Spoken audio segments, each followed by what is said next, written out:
शांति। बाप दादा की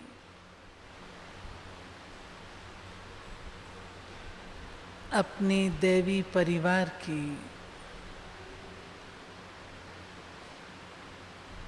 ईश्वरीय विश्वविद्यालय के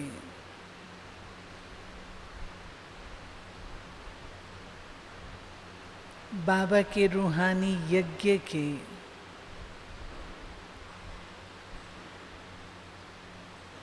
सफलता के सितारे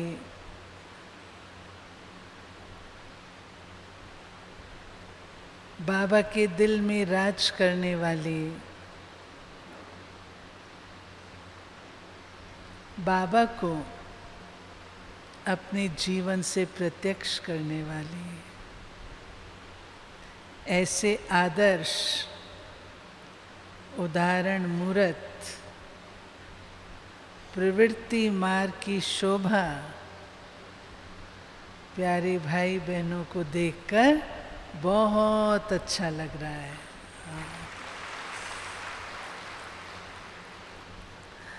आप कहेंगे बहन जी आज तो बाबा ने कुमारियों की महिमा की। हाँ?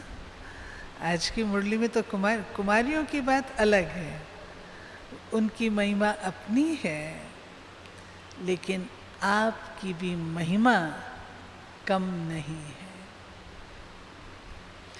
हम लोगों को देखकर लोग डर सकते हैं, इतना त्याग करना पड़ेगा, लेकिन आपको देखकर उन्हें हिम्मत आ जाती है कि जैसे ये रह रहे हैं ऐसे तो हम भी रह सकते हैं। और ऐसे ही ईश्वरीय परिवार का विकास हुआ है। जब हम छोटे बच्चे थे उन दिनों कानपुर में बहुत थोड़े युगल निकले थे, 5-7 थे, लेकिन वो युगल बहुत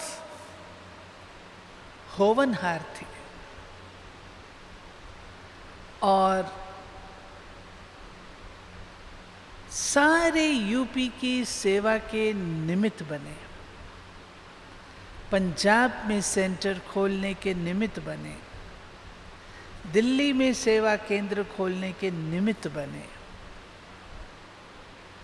आज भी उनके बच्चे दिखाई देते हैं, जिनमें से मैं भी एक हूँ। उस समय की आप सोचो, आज से 58 वर्ष पूर्व की बात बता रही हूँ, 58 years बैक। क्या रुतबा था, क्या बाबा का प्यार था। बाबा ने जैसे उन्हें सींचा तो अनेकों की सेवा के निमित्त हुए। अगर मैं याद करूं उस समय की हैंडलिंग, तो आज आपका विषय है लौकिक और अलौकिक का बैलेंस। लेकिन उस समय टोटल अलौकिक हो गया था। लौकिक का जरा भी भान नहीं होता था। अगर आप यज्ञ को देखें तो हमारी मम्मा और उनकी लौकिक माँ यज्ञ में रहती थी, लेकिन कभी भी रोचा माता से, रोचा मम्मा की माँ से ऐसी भासना नहीं आती थी कि वो कोई मम्मा की माँ है। और मम्मा के भी व्यवहार से जरा भी ऐसी भासना नहीं आती थी कि रोचा मेरी माँ है। और दूर क्यों जाते हैं? अपने प्यारे बाबा को देखें। ब्रह्मा बाबा की तो कोई युगल नहीं, लेकिन ब्रह्मा बाबा के लौकिक जीवन दादा लखी बाबू की तो युगल थी, और वो भी यज्ञ में थी। जसोदा माता, जसोदा माता ने इतना अपने आप को परिवर्तन किया था जो कभी भी ये महसूस नहीं होता था कि ये उनकी युगल है। दादी निर्मल शांता बाबा की बेटी थी, लेकिन कभी वो भासना नहीं आती थी। इसका कारण क्या? आज की डेट में हम कहते हैं बैलेंस, लेकिन जो आदि में था वो अब अंत में भी होना है। आदि में टोटल परिवर्तन हो गया था,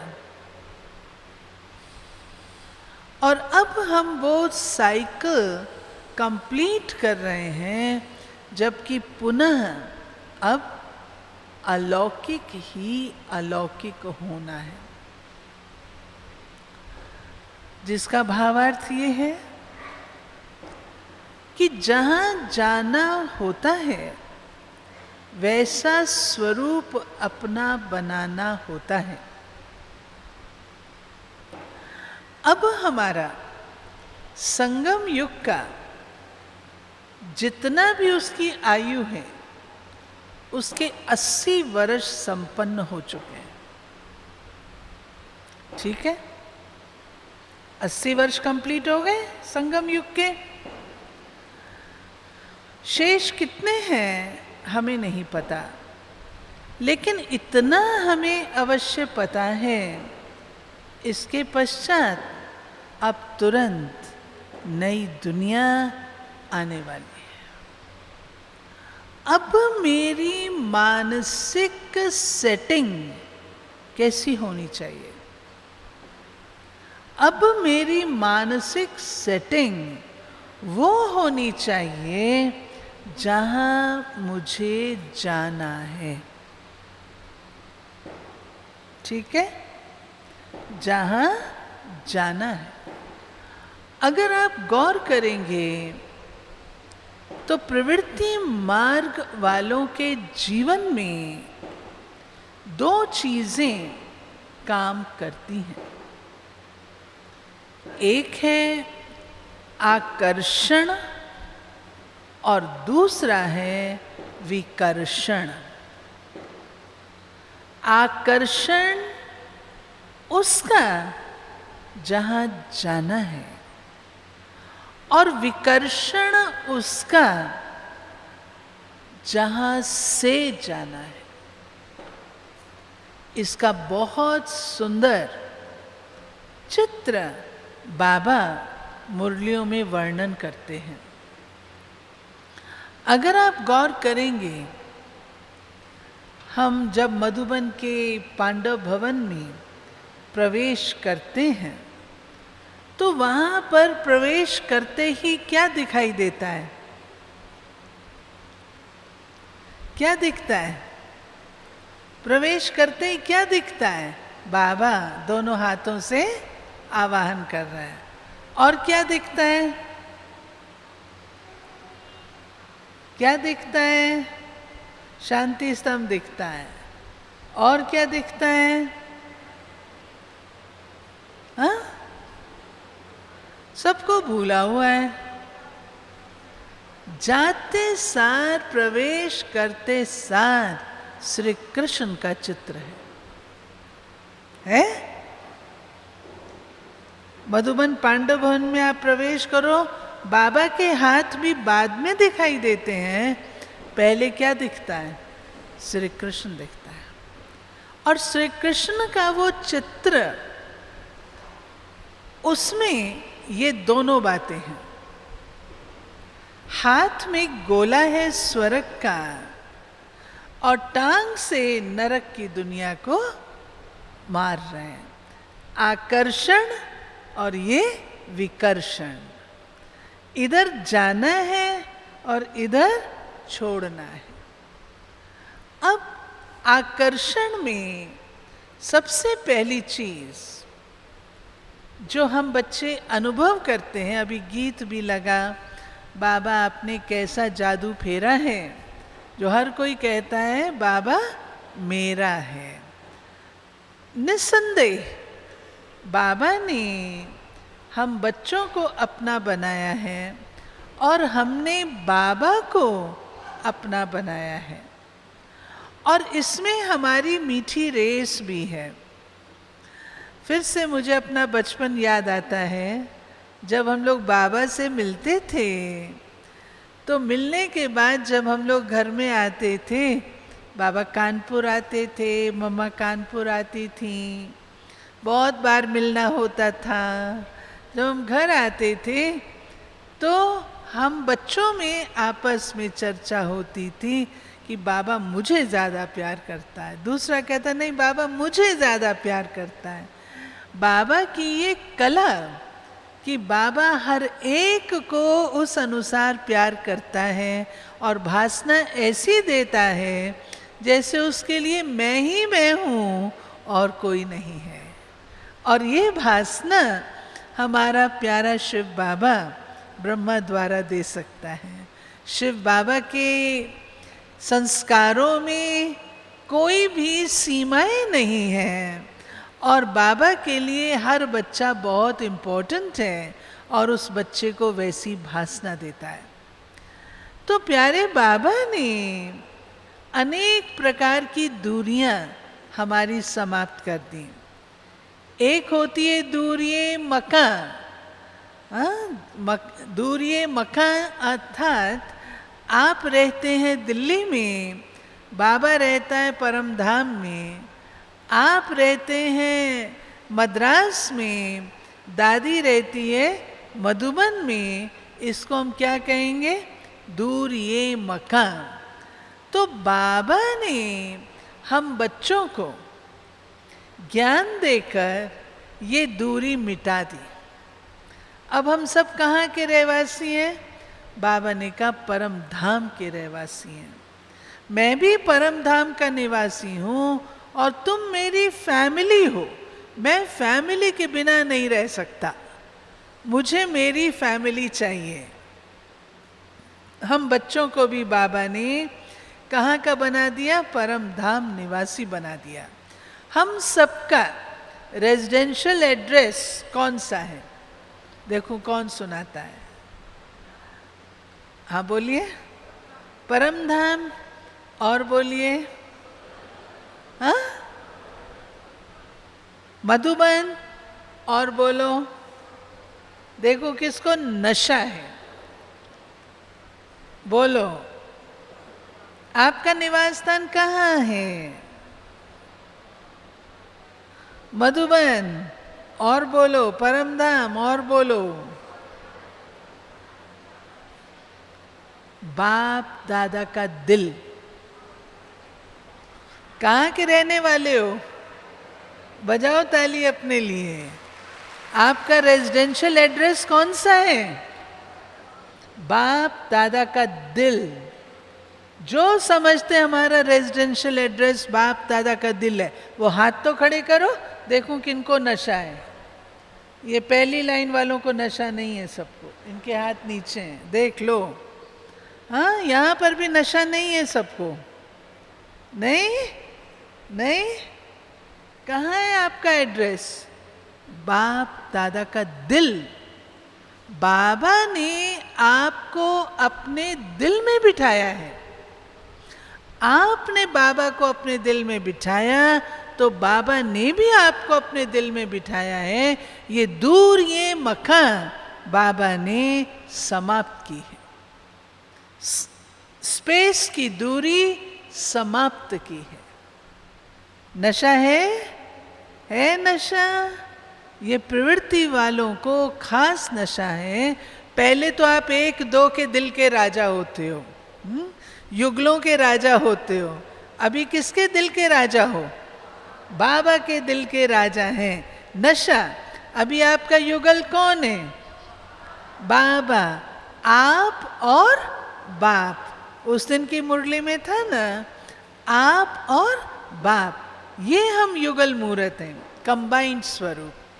दूसरी दूरी जिसको हम कहते हैं दूर, ये जमाना होता है ना, आपका जमाना दूसरा था, हमारा जमाना दूसरा है, ऐसे बोलते हैं। लेकिन दूर ये जमा अर्थात बाबा ने समय की दूरी भी हम बच्चों के लिए समाप्त कर दी है। बताओ तो सही, कैसे समाप्त की? कैसे समाप्त की? आप नहीं कर सकते, बाबा ने की है। कैसे की? बोलो, दूर ये समा कैसे समाप्त की? समय की दूरी बाबा ने। हाँ बोलो। हाँ नहीं, चलो सुनो। आप और बाप कंबाइंड हैं या दूर हैं? पक्का कंबाइंड है ना? कंबाइंड। आपकी निशानी क्या है? विष्णु, मास्टर विष्णु हो। अब बाबा कहता है तुम मुझे जब कहते हो बाबा आ जाओ, मैं आता हूं या नहीं आता हूं? सच सच बताओ, आता है? आता है या कहता है अभी ठहर जाओ, मैं काम कर रहा हूं, थोड़ी देर के बाद आऊंगा? किसको बोलते हैं बाबा मैं थोड़ी देर के बाद आऊंगा, अभी मैं काम कर रहा हूं? नहीं, बाबा का हम बच्चों को ये वायदा है, तुम आवाज लगाओ और मैं पहुंचा। हम आवाज बाद में लगाते हैं, संकल्प में इमर्ज होता है और प्यारा बाबा हाजिर हो जाता है। ऐसे है ना, हमको आवाज लगाने की भी जरूरत नहीं पड़ती, दिल से कहते हैं बाबा, दिल से बाबा को याद करते हैं और बाबा हाजिर हो जाता है। इसीलिए हम क्या गीत गाते हैं? जिधर देखता हूँ उधर तू ही तू है। हमारे संग संग चलते हैं बाबा, जिधर देखो तो वहाँ बाबा दिखाई देते हैं। तो तीसरी चीज कौन सी दूरी बाबा ने समाप्त की? दूर ये इलम, दूर ये इलम, नॉलेज। जैसे आपके साथ कोई बहुत बड़ा वीआईपी हो, आपको उसकी पहचान न हो तो आप उसको वैसा डील नहीं करेंगे ना। उदाहरण के तौर पर जब स्वतंत्रता संग्राम चल रहा था तो महात्मा गांधी 3rd क्लास के डब्बे में ट्रैवल कर रहे थे, 2 किसान भी थे। महात्मा गांधी तो बहुत सिंपल ड्रेस में होते थे, आपको पता है। तो बैठे बैठे उनको नींद आ गई, टांगे ऊपर करके वो सोने लगे। तो दूसरा जो व्यक्ति साथ बैठा था किसान, उसने धक्का मार के बोला ठीक से बैठो। वो बेचारे ठीक से बैठ गए, फिर भी नींद आ रही थी। फिर से दूसरे ने धक्का मार के बोला समझ नहीं आती, ठीक से बैठो। तो वो बेचारे बैठ गए। थोड़ी देर के बाद स्टेशन आया और वहाँ उतरना था।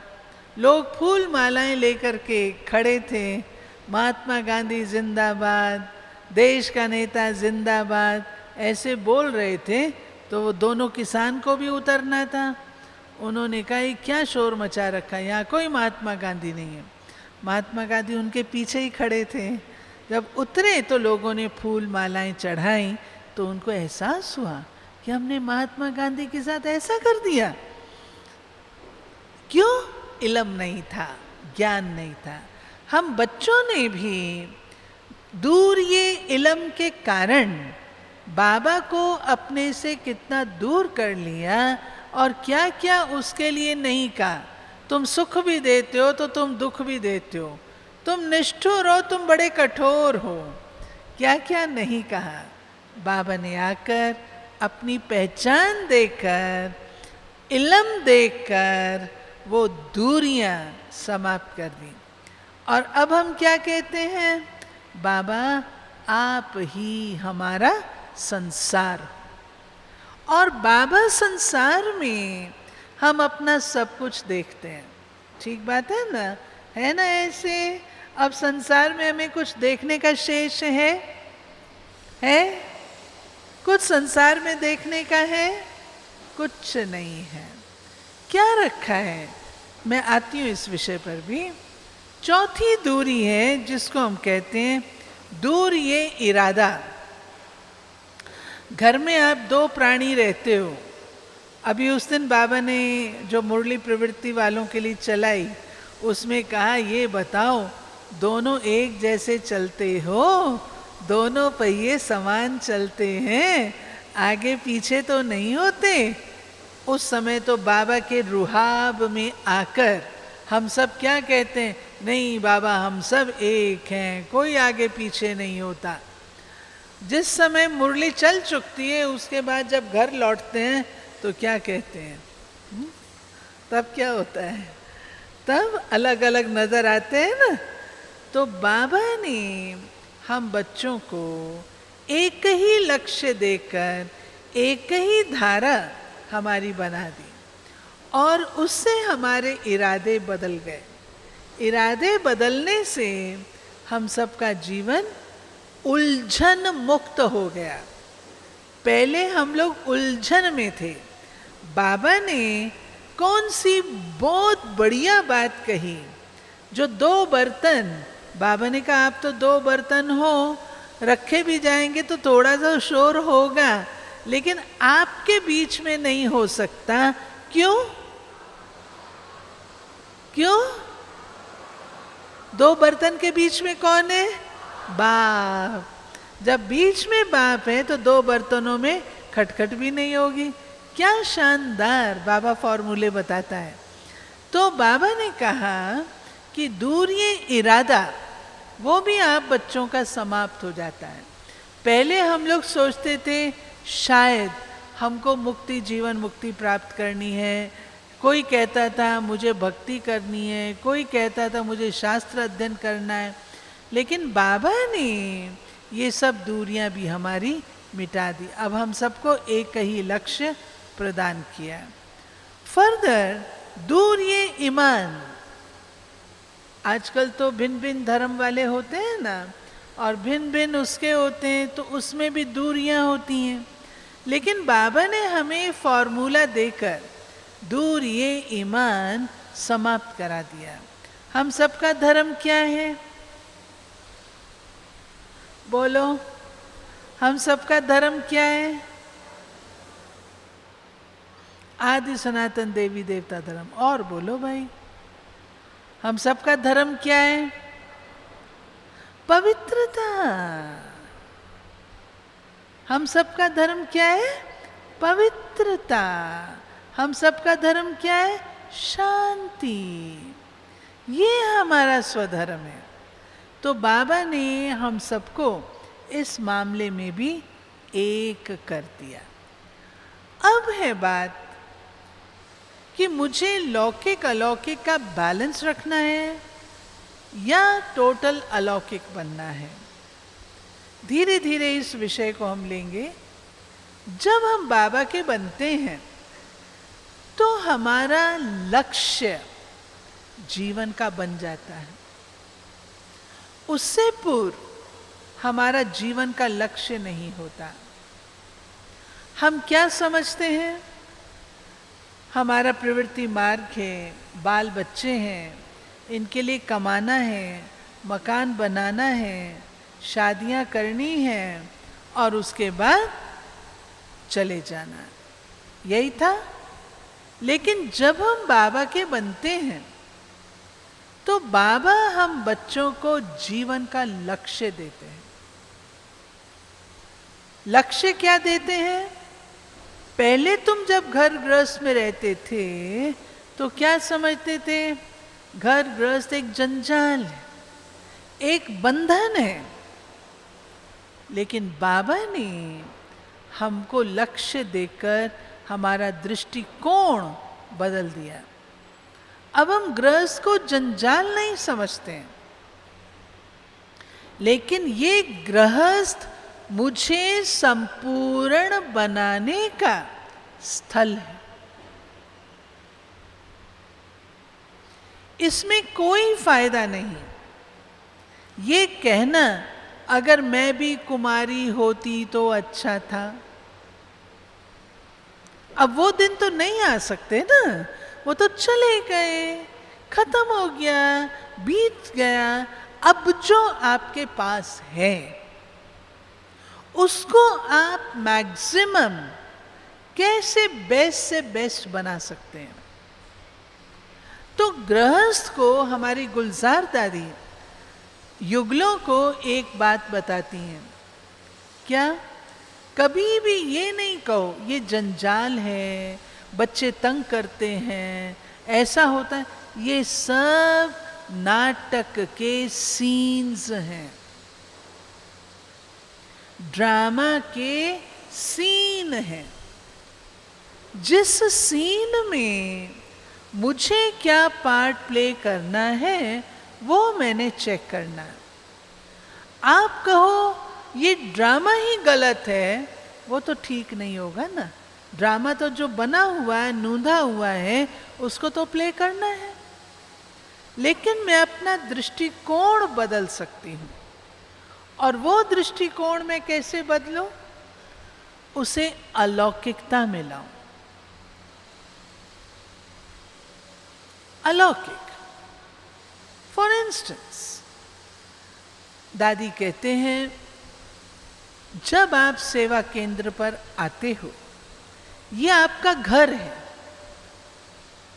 सेंटर आपका घर है, और फैमिली आपका ऑफिस है। ये बदलाव लाओ। घर गृहस्थ आपका ऑफिस है और सेंटर आपका घर है। आपको मीठी शिक्षाएं, मीठे डायरेक्शन, मीठी पालना कहाँ मिलती है? सेंटर पर मिलती है ना। वो पालना लेके आप कहाँ जाएंगे? घर जाएंगे ना, वहां यूज करेंगे। सदा राजा जनक को याद रखिए। राजा जनक की कहानी से मुझे बहुत प्रेरणा मिली है। बाबा ने हमें लक्ष्य दिया और लक्ष्य के बाद बाबा ने उस लक्ष्य को प्राप्त करने की विधि बताई, और वो विधि है निमित्त भाव, ट्रस्टीशिप।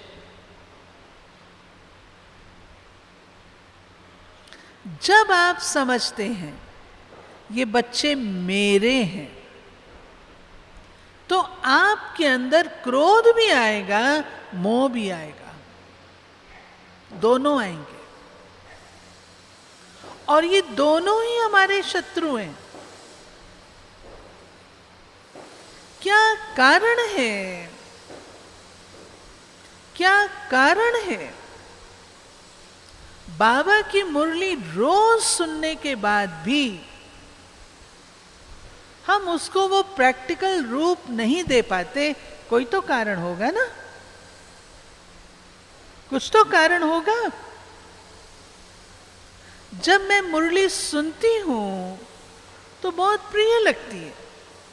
बाबा ने आज बहुत अच्छी बात कही, बाबा ने आज ये बात बहुत अच्छी कही। बाबा तो रोज ही अच्छी बात कहता है,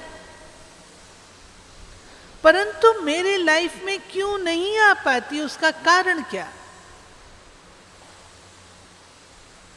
जैसे श्रीमद् भगवद गीता हम भक्ति में पढ़ते थे, उसमें स्पष्ट लिखा है, हे अर्जुन, ये काम तेरा दुश्मन है, इसे तू मार डाल।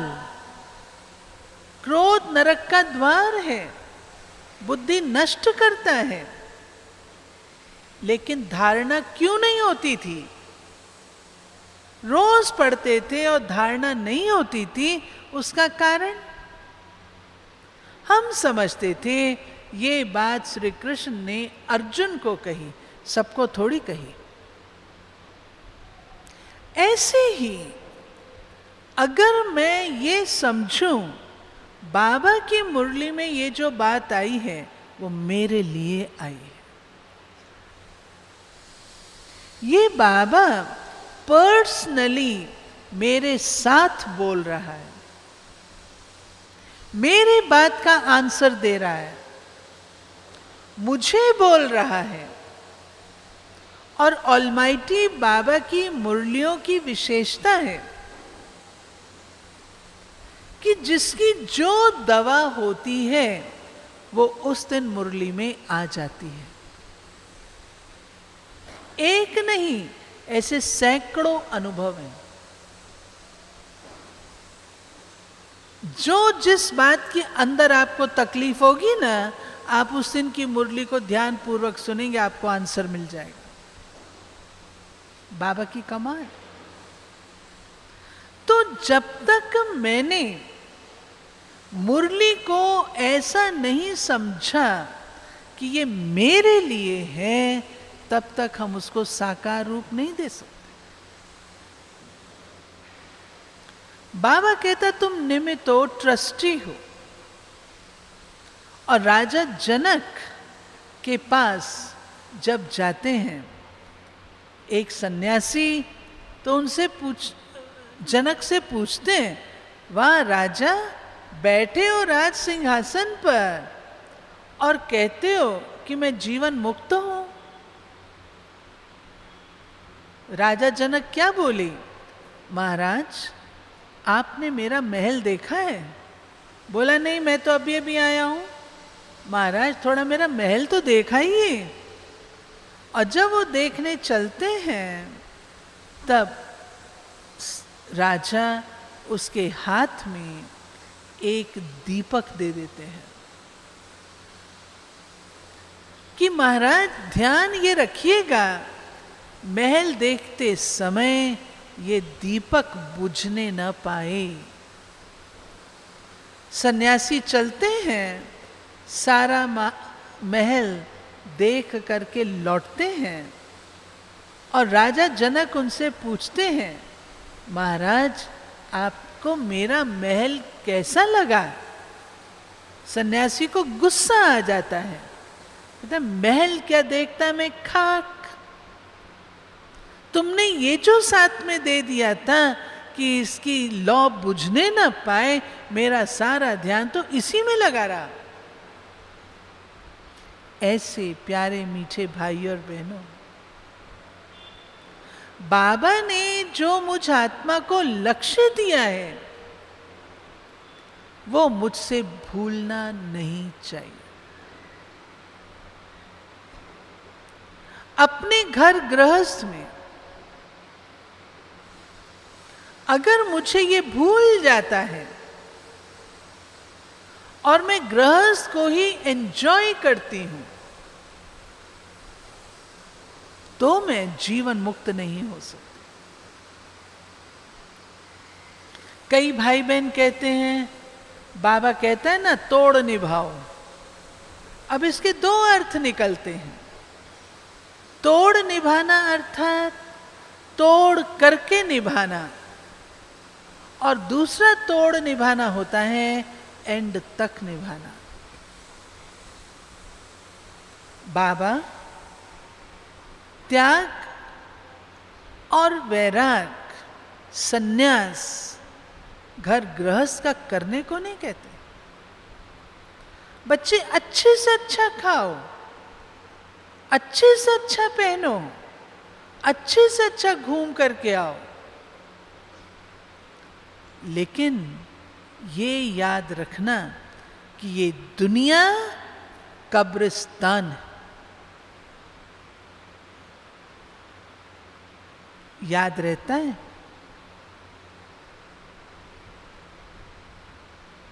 बढ़िया से बढ़िया पहनो। समाज में रहते हो, आपको पार्टी में जाना है, आपको शादियों पे जाना है, भिन्न भिन्न सोशल फंक्शंस में जाना है, बाबा मना नहीं करता।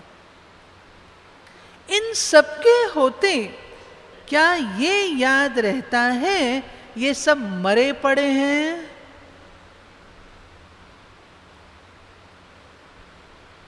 ये सारी दुनिया कब्रिस्तान है? कब्रिस्तान से कोई आकर्षित होता है? कब्रिस्तान में कोई निवास करता है? कब्रिस्तान की कोई डेकोरेशन करता है? ऐसे जब ये गृहस्थ मुझे मिला, जो है जैसा है, अच्छे से अच्छा, लेकिन ये भूलना नहीं चाहिए ये पुरानी दुनिया है, और पुरानी दुनिया में मुझे सुख नहीं चाहिए। अगर पुरानी दुनिया में सुख लूंगी तो नई दुनिया में कट हो जाएगा। दूसरी एक्सट्रीम है, कुछ भाई बहन अपने बच्चों को ऐसी हैंडलिंग देते हैं जो वो बच्चों को स्वीकार नहीं होती, और बच्चे फिर ऑपोजिशन में आ जाते हैं। नहीं, गाइड करना अपना फर्ज, लक्ष्य देना अपना फर्ज है, लेकिन अगर आप बच्चों से जबरदस्ती करेंगे वो बच्चे आपकी बगावत करेंगे।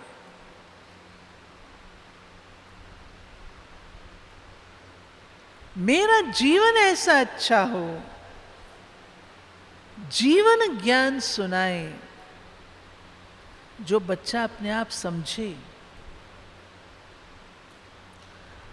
हम जबरदस्ती उन्हें अपना समझकर एक्स्ट्रा डोज जब देते हैं तो नुकसान करता है। आजकल बच्चों की जो हैंडलिंग है उसमें आपको उन्हें रिस्पेक्ट देनी पड़ती है। ठीक है बच्चे, तुम्हारा विचार है, जैसे आप चाहो। हम लोग क्यों परेशान होते हैं, बुरा नहीं मानना, लेकिन ये बीमारी है। हम क्यों परेशान होते हैं? क्योंकि हमारा मोह है।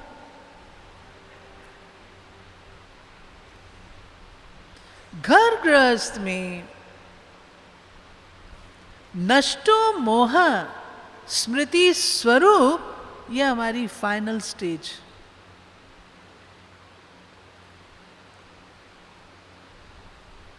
बाबा स्पष्ट कहता है,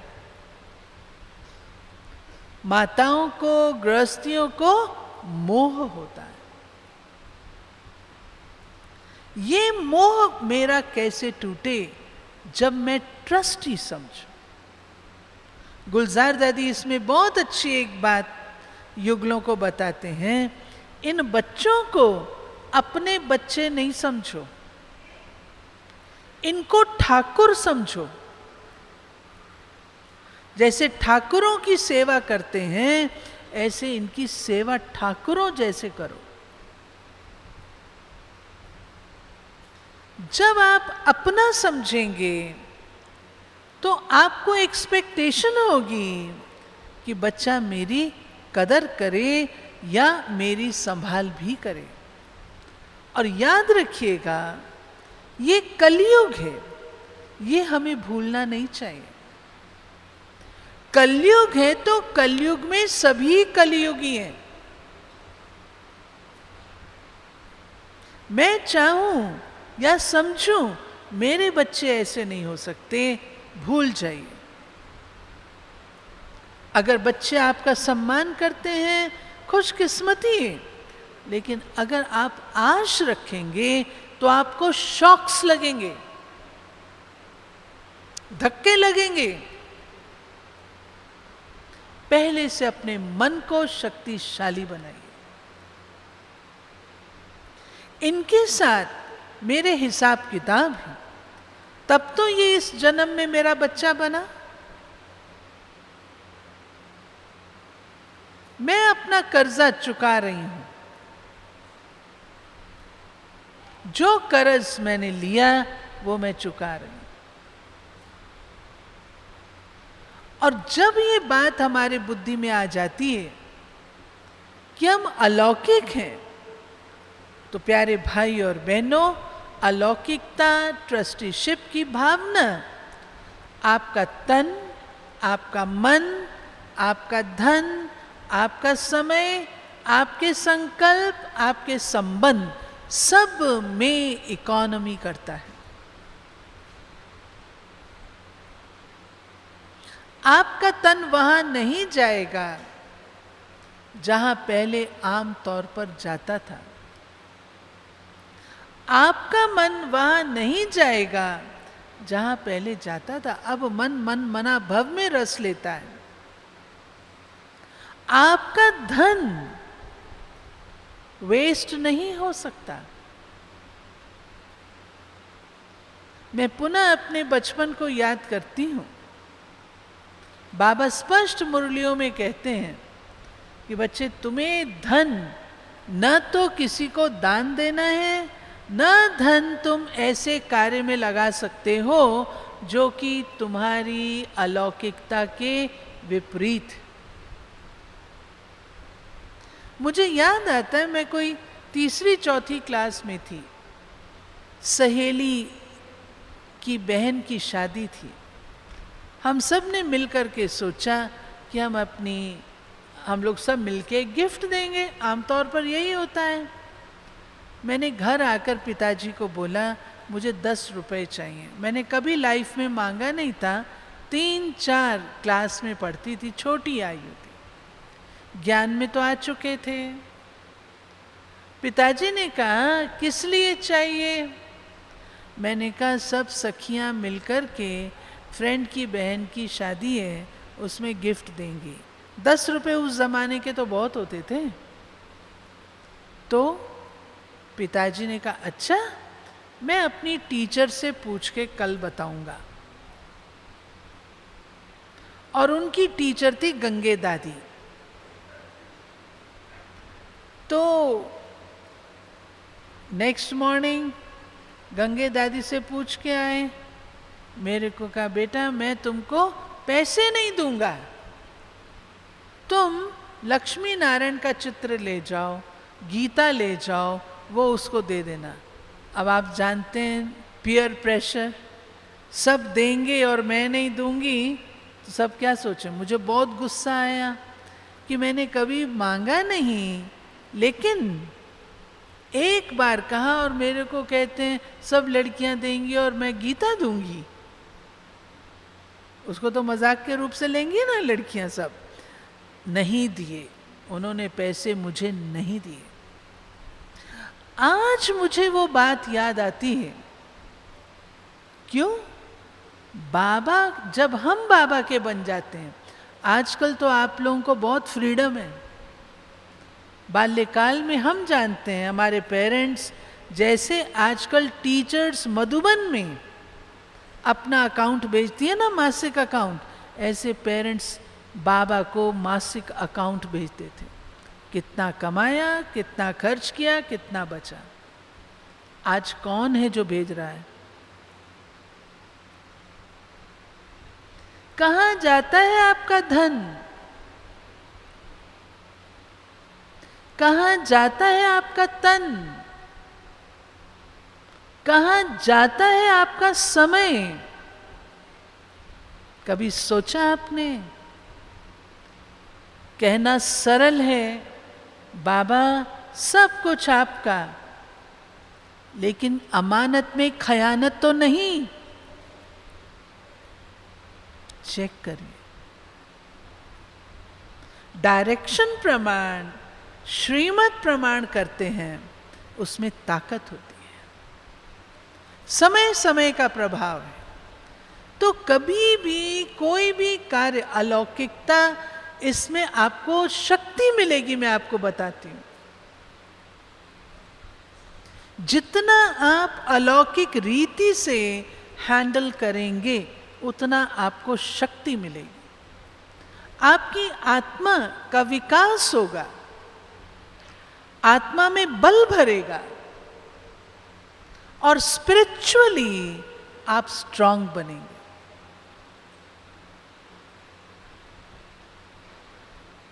ठीक है। इसके साथ साथ जो चीज हमारे मन में सदा बसती रहनी चाहिए, थोड़ा सा मैंने टच किया है उसको, और वो ये है उपराम अवस्था। उपराम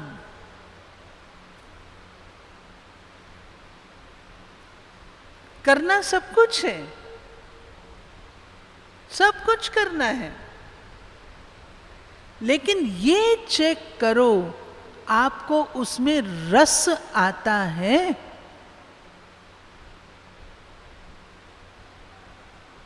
मानो आपको बेटे की शादी करनी है, बेटी की शादी करनी है, जरूर करेंगे ना, कोई दूसरा तो आके नहीं करेगा। लेकिन क्या आपको उसमें रस आता है, या आप अपनी ड्यूटी कर्तव्य निभा रहे हैं? दोनों में अंतर है।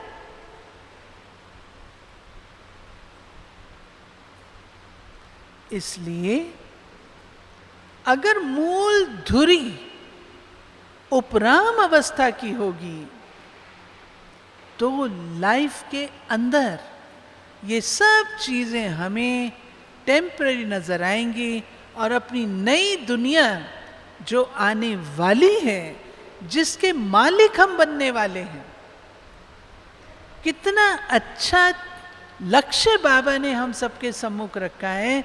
श्री लक्ष्मी श्री नारायण का चित्र गृहस्थियों की यादगार है, आप लोगों की यादगार है, और इतना प्यारा चित्र है। लक्ष्मी नारायण कोई सन्यासी नहीं दिखाए हुए, बढ़िया से बढ़िया ड्रेस पहनते हैं, बढ़िया से बढ़िया ज्वेलरी पहनते हैं, दिन में 5-5 बार उनकी ज्वेलरी, उनकी ड्रेस चेंज होती है, 56 प्रकार के भोग लगाए जाते हैं। आज कितना ही रिच व्यक्ति क्यों ना हो, इतना तो नहीं करेगा कोई।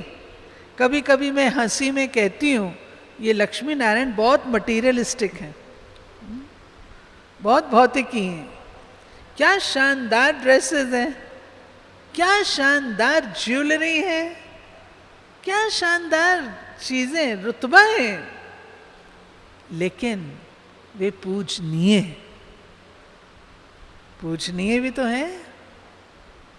है ना। आप किसी को खड़ा कर दो ये सब पहना करके, पूजा करोगे उनकी? कभी नहीं करोगे। वे पूजनीय है।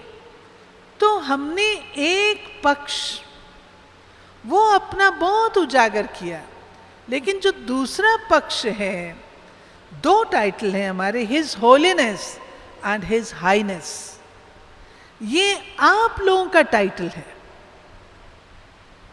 हिज होलीनेस अर्थात पवित्रता की पराकाष्ठा, अलौकिकता की पराकाष्ठा, और हिज हाईनेस अर्थात प्रवृत्ति की भी पराकाष्ठा। दोनों का बैलेंस, ऐसा ब्यूटीफुल चित्र बाबा ने हम बच्चों को लक्ष्य के रूप से दिया है। ये है हमारा स्वरूप। और बाबा ने कहा था कि हेल्दी, वेल्दी, हैप्पी अगर रहना है तो उसका पिलर क्या है? Ever healthy, ever wealthy, ever happy रहना है तो उसका पिलर क्या है? भूले हुए हो आप लोग सब, आराम से डनलप तक ये लगा के बोलो, होलीनेस, होलीनेस। तो इस भट्टी से, आज की क्लास से आप जो धुरी अपने साथ लेके जाएंगे वो ये हिज होलीनेस का जो टाइटल है वो मैं अपनाऊं, जिससे बाकी सारी चीजें मेरी अपने आप सेट हो जाएंगी। ओम शांति।